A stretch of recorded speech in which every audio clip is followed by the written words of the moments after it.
ایک کتاب رومی سلطنت کے زوال و سقوط کے اسباب پر لکھی ہے۔ اس میں اس نے اسی مسلک کو اختیار کیا ہے جس کو ابن خلدن نے، ناظرین یہ پوائنٹ نوٹ کیجئے، اس میں اس نے اسی مسلک کو اختیار کیا ہے جس کو ابن خلدن نے اپنے مقدمہ میں پیش کیا تھا۔ چوتھی فصل میں شہروں، مختلف آبادیوں اور ان کے تمدن اور عمارتوں اور مملکتوں سے ان کے تعلق کو واضح کیا گیا ہے اور ان امور پر بھی روشنی ڈالی گئی جن کو بری اور بحری حیثیت سے ان کی تکوین و تشکیل میں پیش نظر رکھنا ضروری ہے۔ نیز مساجد اور مکانوں کی تعمیر سے بھی بحث کی گئی ہے۔ اس بحث کا تعلق ہندسہ حریریہ سے ہے۔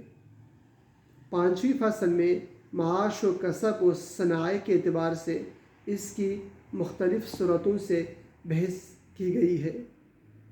اس میں رزق اور کسب کے مسائل ہیں اور بتلایا گیا ہے کہ یہ اعمال بشری حاصل ہیں۔ اس کے بعد معاش اور اس کے اقسام و طریق اور طبیعت عمرانی سے اس کے تعلق کو واضح کیا گیا ہے۔ اس میں رزق کے مختلف طریقوں مثلاً تجارت، صنعت اور ان کے مختلف اقسام کی بھی تفصیلی مباحث ہیں۔ نیز اس زمانے کے اصولی صنعتوں جیسے زراعت، تعمیرات، پارچہ بافی و خیاطی اور توالد و تناسل، طب، باغبانی، موسیقی وغیرہ پر روشنی ڈالی گئی ہے۔ یہ وہ مباحث ہے جس کو اس دور کے لوگ اقتصادی سیاسی یہ وہ مباحث ہیں جس کو اس دور کے لوگ اقتصادی سیاسی اور اقتصادی اجتماعی سے تعبیر کرتے ہیں۔ اس فصل کے اکثر مبادیات وہ بنیادی اصول ہیں جن پر کارل مارکس کی کتاب راس المال یعنی ڈیس کیپٹل اس فصل کے اکثر مبادیات وہ بنیادی اصول ہے جن پر کارل مارکس کی کتاب راس المال یعنی ڈیس کیپٹل مشتمل ہے۔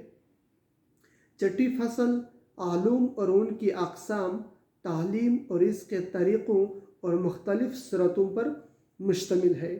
اس میں تعلیم کے مباحث اور ہزارتاً یا ہزارہ سے اس کا تعلق بتایا گیا ہے۔ ہر علم سے انفرادی طور پر بحث کی گئی ہے۔ ہر ایک کی تاریخ اور اس کے شروط بتائے گئے ہیں، جیسے علوم قرآن، حدیث، فقہ، علوم لسانیات، طبیعت، ریاضی، طب، ادب، شعر، تاریخ، الہیات، علم النفس، علوم نجوم، علوم سحر۔ یہ مباحث علمی تربیت یعنی پیڈاگوجی کی قبیل سے ہیں، جن کے ماہرین امریکہ میں ولیم جیمس اور یورپ میں اسپینسر اور فرڈینل وغیرہ ہیں۔ ابن خلدن کے اسلوب کے متعلق اس کتاب میں موقع کے لحاظ سے بحث کی جائے گی۔ اس مقدمہ نے مفکرین یورپ کے ہاں ایک خاص اہمیت حاصل کر لی ہے۔ علامہ کاتر میر نے اس کا پیرس کے قومی کتب خانے کے نسخے سے فرانسیسی زبان میں ترجمہ کیا ہے۔ یہ فرانسیسی ترجمہ 19ویں صدی کے نصف ثانی کے اوائل میں طبع ہوا۔ اس کی بعض فصول کا ترجمہ انگریزی، جرمنی، اطالوی اور ترکی زبانوں میں بھی کیا گیا ہے۔ یورپ کے تمام بڑے کتب خانوں میں اس کے مطبوعہ و قلمی نسخے پائے جاتے ہیں۔ تو یہ تھی دوستو ابن خلدن کی کتاب مقدمہ ابن خلدن کے حوالے سے آج کا ٹاپک، آج کا مضمون جو آپ لوگوں نے شاید سنا ہوگا اور آپ لوگوں نے اس کو انجوائے بھی کیا ہوگا.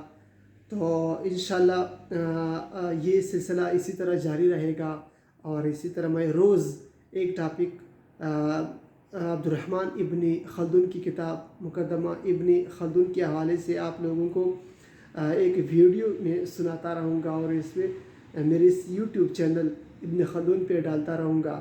تو انشاءاللہ پھر کل ملتے ہیں کسی اور اچھے ٹاپک کے ساتھ، کسی اور سبق کے ساتھ، کسی اور مضمون کے ساتھ.